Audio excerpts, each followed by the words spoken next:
Jacob didn't sleep much that night. Every creak in the house sounded suspicious. Every passing shadow near his front yard had him peeking through blinds. The neighborhood had always felt peaceful.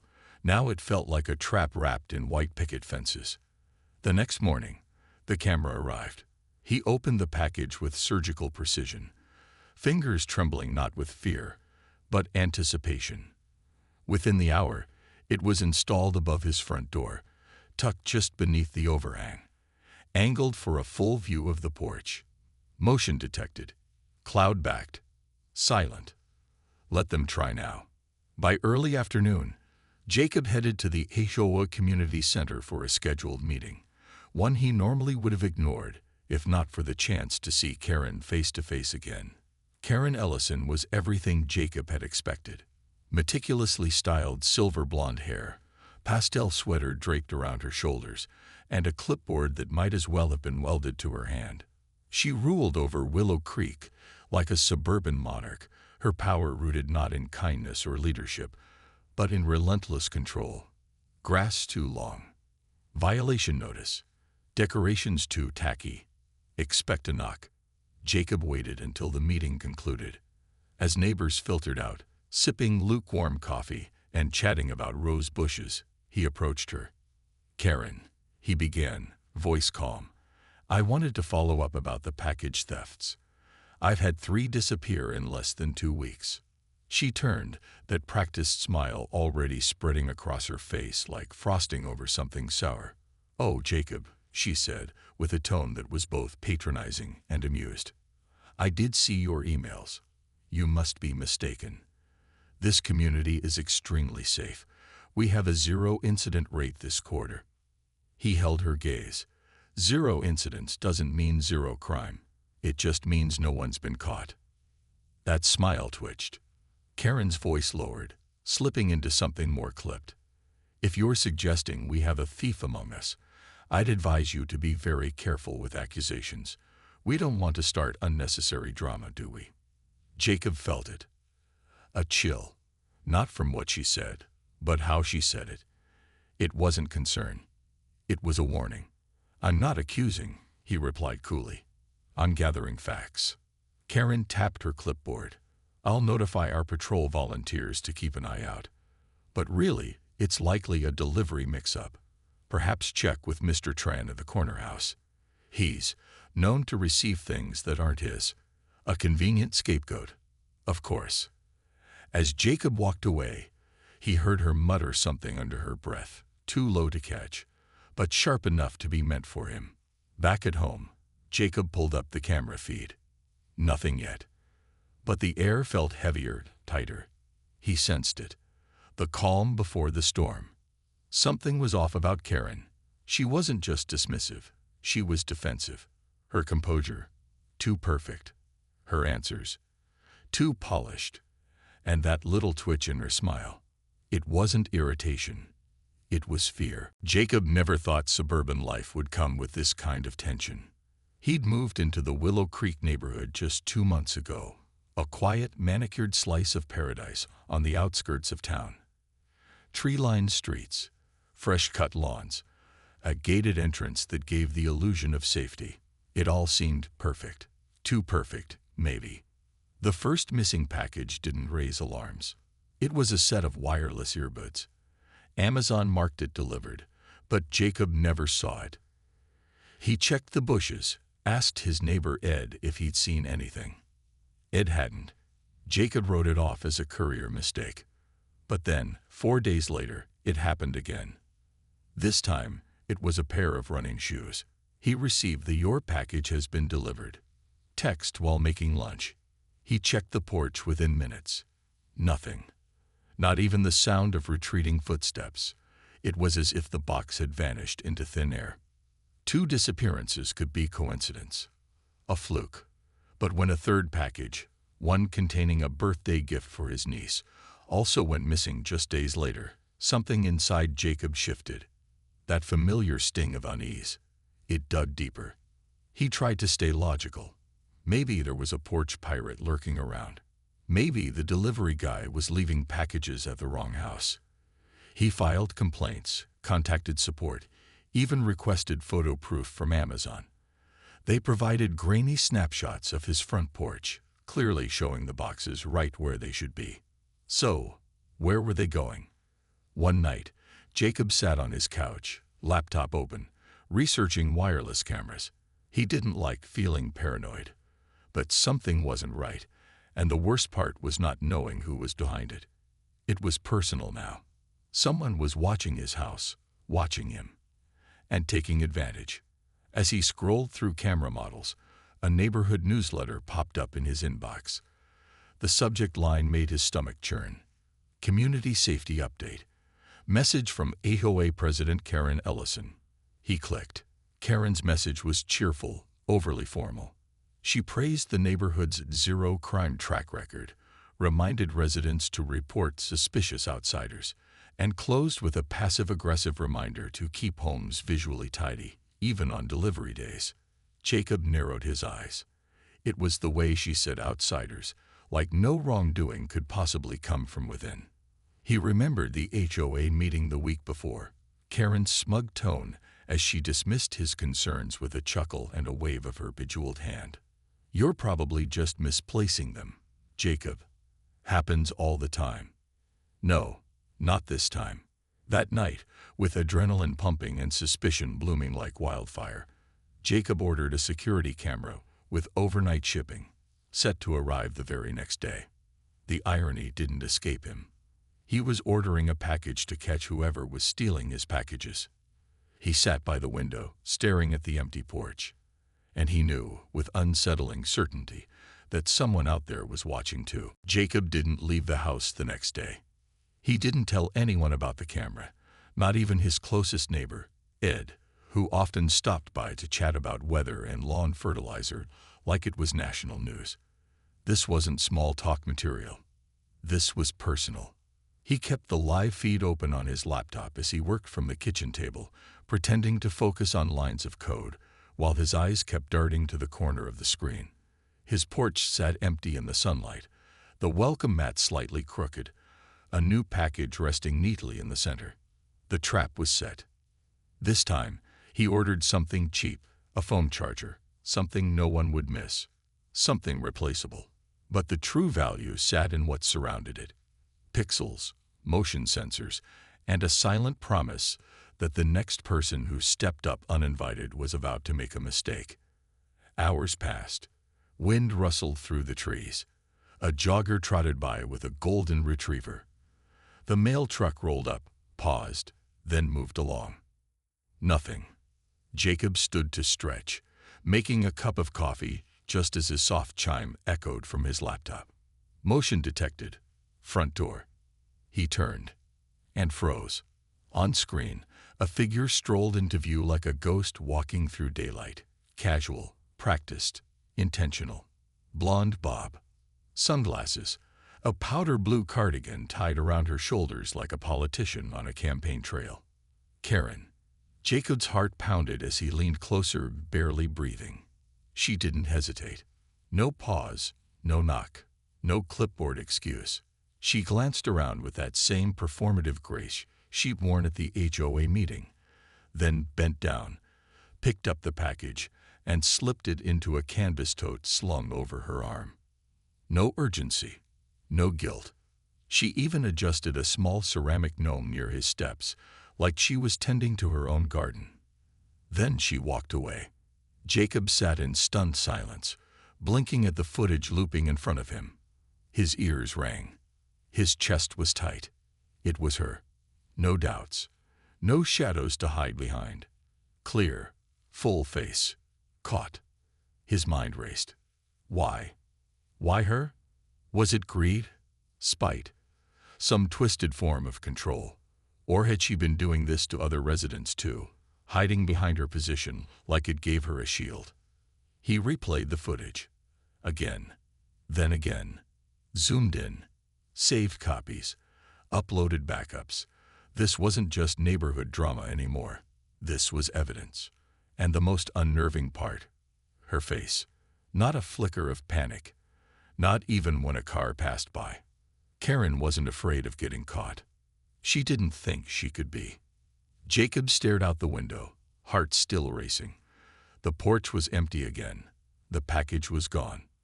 But now he had her. And she had no idea. Jacob didn't sleep that night. Not out of fear, but anticipation. The footage played in his mind on a loop. Karen, with her Stepford smile and power walk confidence, plucking the package like it belonged to her. It wasn't just bold. It was methodical. Calculated. This wasn't a one-time slip. This was a routine. By morning, Jacob had a plan. He wasn't going to confront her. Not yet. This wasn't just about getting back his charger.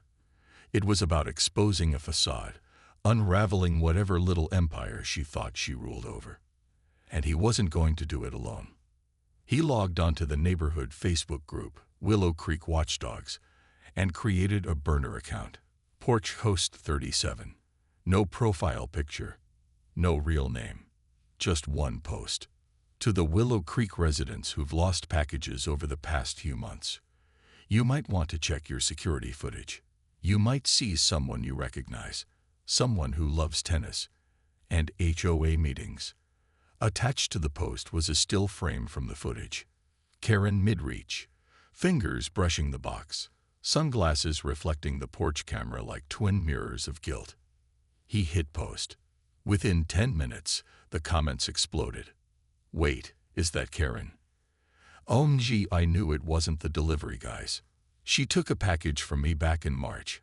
I thought I was just being paranoid. This explains so much. I knew it. Screenshots were being shared. Neighbors chimed in with similar stories.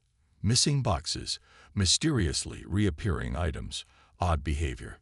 A pattern emerged like oil on water, too slick and wide to ignore. And Jacob, he watched it all unfold with grim satisfaction.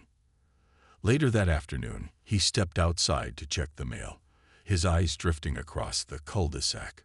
Karen's house sat smug and pristine, shutters freshly painted, a wreath too perfectly hung.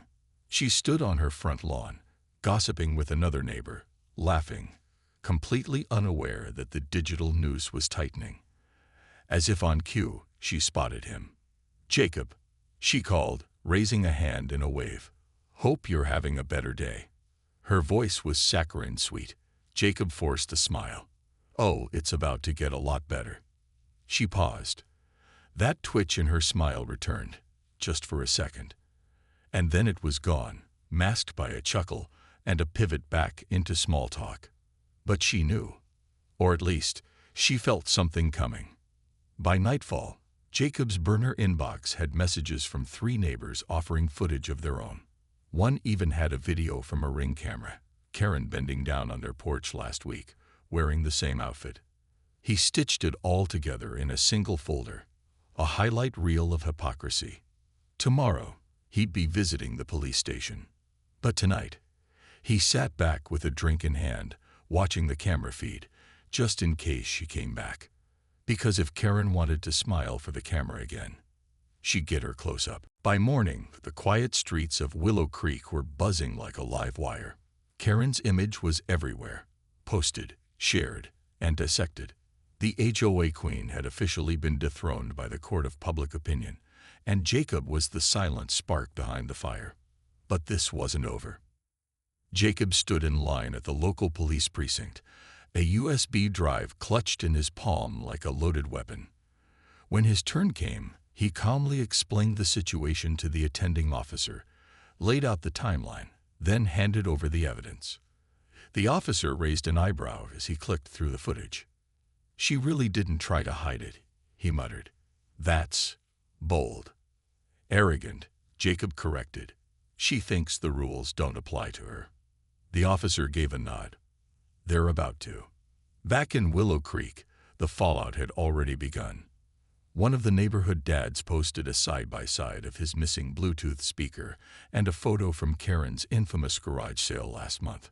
Sure enough, his speaker had been sitting right there on her fold-out table with a bright yellow sticker that read $10, like new. Another woman posted a clip from her own camera. Karen again. Same tote bag, same sneaky glance. The caption was simple, Same woman, different porch. One day before my daughter's birthday. The digital pitchforks were out, but Karen stayed silent. Her Facebook page went dark. Her porch, once a stage for seasonal wreaths and live, laugh, love signs, now looked deserted, curtains drawn, lights off during the day. The woman who once monitored lawn heights with military precision was suddenly nowhere to be found. But Jacob wasn't done. That afternoon, he dropped a second video, edited like a mini-doc. Slow zooms, timelines, footage from 3 different neighbors, each clip labeled and dated, each one clearly showing Karen in the act. No voiceover, no dramatic music, just the cold, quiet evidence. It hit 5,000 views by dinner. Then came the knock on Karen's door. 2 officers, calm, direct.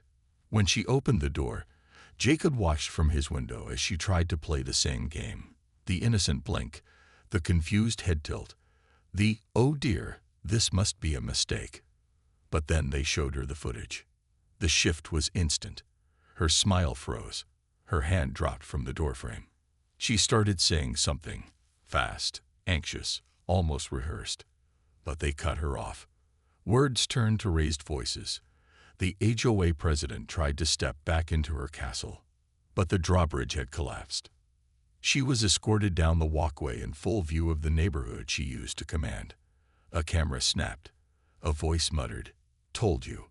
One of the kids on the corner bike gang actually cheered. Jacob stood at his window still, watching. She was in cuffs.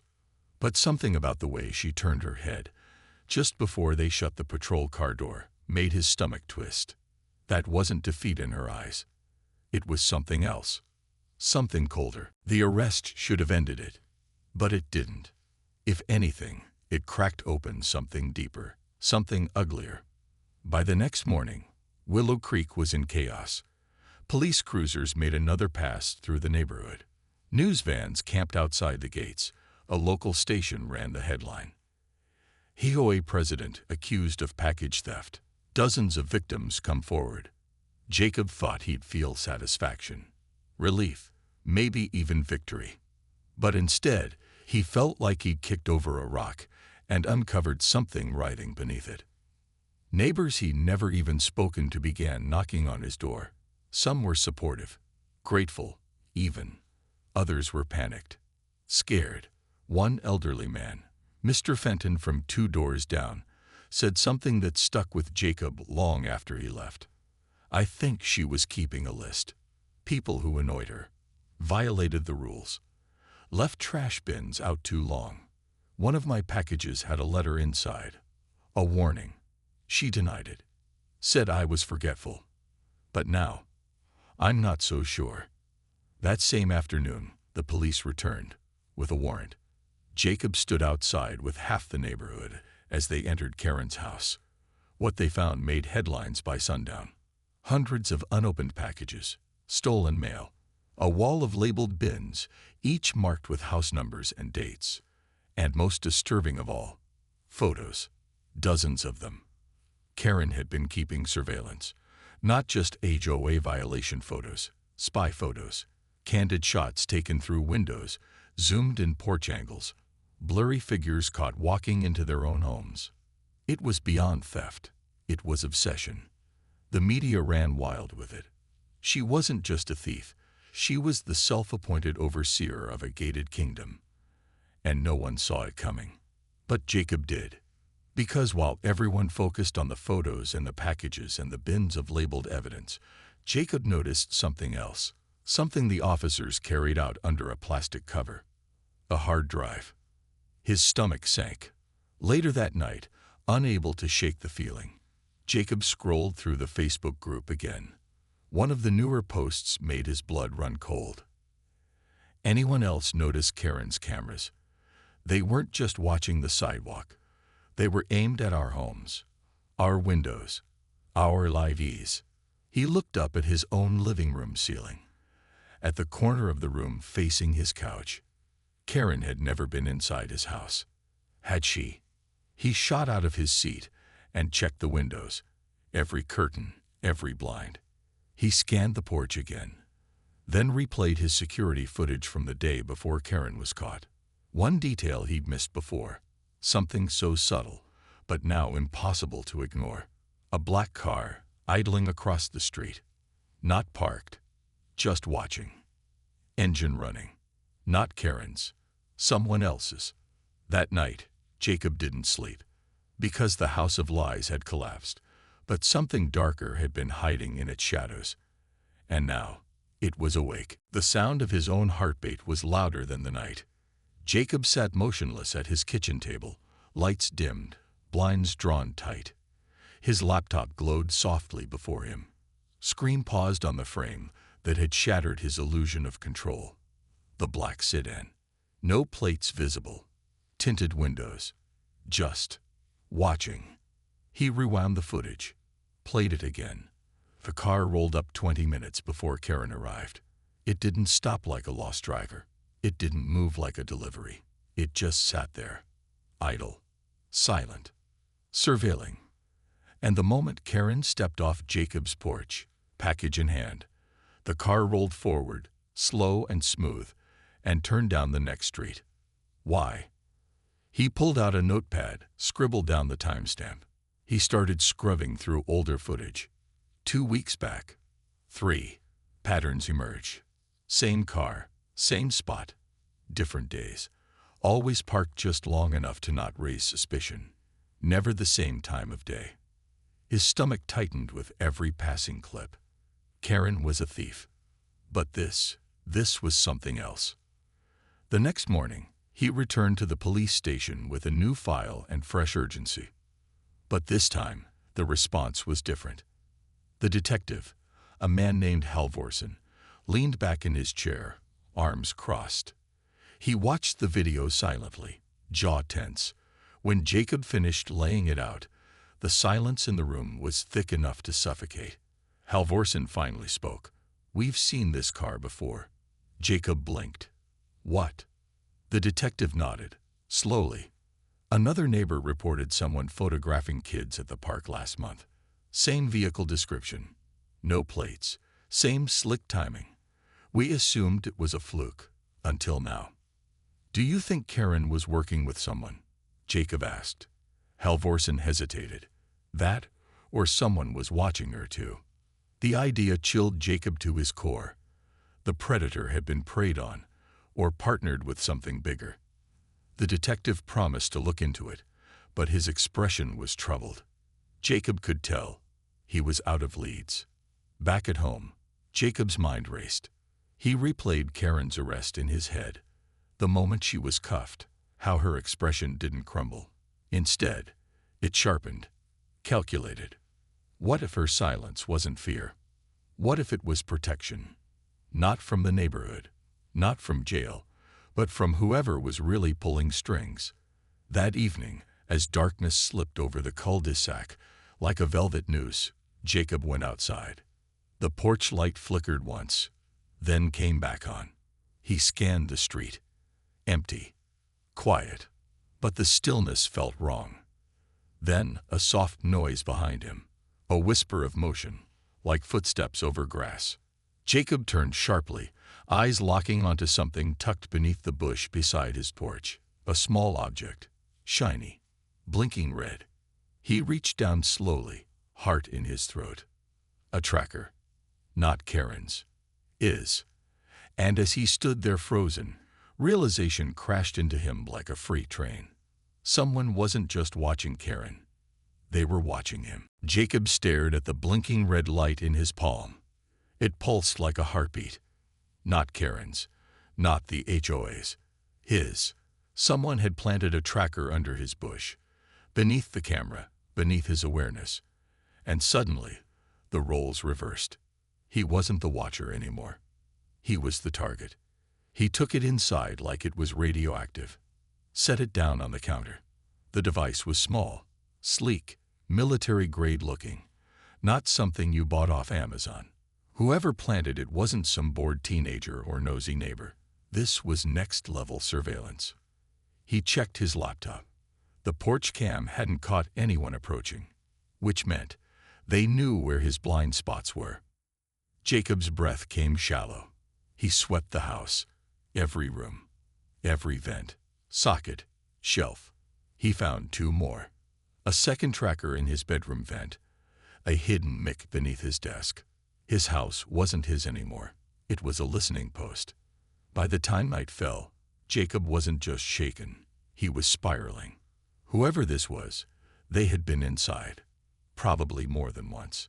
Maybe even while he slept. His phone buzzed. Private number. One new message. He opened it with trembling hands. It was never about the packages, Jacob. You were always the endgame.